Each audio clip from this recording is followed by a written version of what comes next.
On the morning of September 11, 2001, 19 men armed with box cutters directed by a man on dialysis in a cave fortress halfway around the world using a satellite phone and a laptop directed the most sophisticated penetration of the most heavily defended airspace in the world, overpowering the passengers and the military combat-trained pilots on 4 commercial aircraft before flying those planes wildly off course for over an hour without being molested by a single fighter interceptor.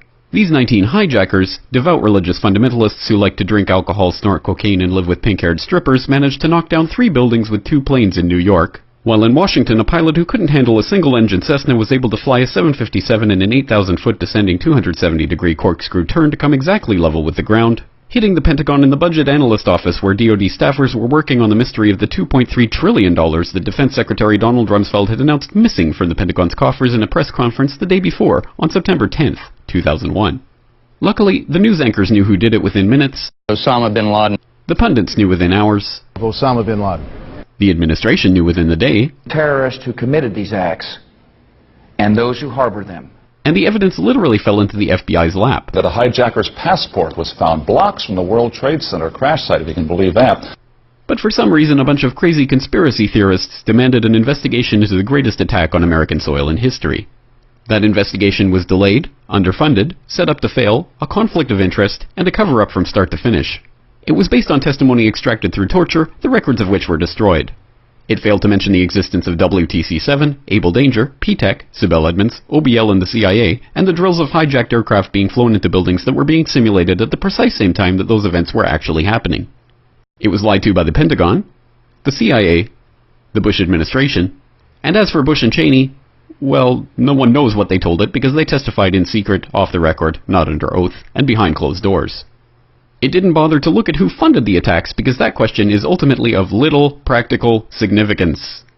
Still, the 9/11 Commission did brilliantly answering all of the questions the public had, except most of the victims' family members' questions, and pinned blame on all of the people responsible, although no one so much as lost their job, determining the attacks were failure of imagination. Because Nobody in our government, at least, and I don't think the prior government that could envision flying airplanes into buildings. Except the Pentagon, FEMA, NORAD, and the NRO. The DIA destroyed 2.5 terabytes of data on Able Danger, but that's okay because it probably wasn't important. The SEC destroyed their records on the investigation into the insider trading before the attacks, but that's okay because destroying the records of the largest investigation in SEC history is just part of routine record keeping. NIST has classified the data that they used for their model of WTC-7's collapse, but that's okay because knowing how they made their model of the collapse would jeopardize public safety. The FBI has argued that all material related to their investigation of 9/11 should be kept secret from the public, but that's okay because the FBI probably has nothing to hide. This man never existed, nor is anything he had to say worthy of your attention, and if you say otherwise, you are a paranoid conspiracy theorist and deserve to be shunned by all of humanity. Likewise him, and her. And her, and her, and him. Osama bin Laden lived in a cave fortress in the hills of Afghanistan, but somehow got away. Then he was hiding out in Tora Bora, but somehow got away. Then he lived in Abbottabad for years, taunting the most comprehensive intelligence dragnet employing the most sophisticated technology in the history of the world for a decade, releasing video after video with complete impunity and getting younger and younger as he did so, before finally being found in a daring SEAL team raid which wasn't recorded on video, in which he didn't resist or use his wife as a human shield, and in which these crack special forces operatives panicked and killed this unarmed man, supposedly the best source of intelligence about those dastardly terrorists on the entire planet. Then they dumped his body in the ocean before telling anyone about it. Then a couple dozen of that team's members died in a helicopter crash in Afghanistan. This is the story of 9/11, brought to you by the media which told you the hard truths about His head could be seen to move violently forward. And they took the babies out of the incubators. And Mobile production facilities. And the rescue of Jessica Lynch.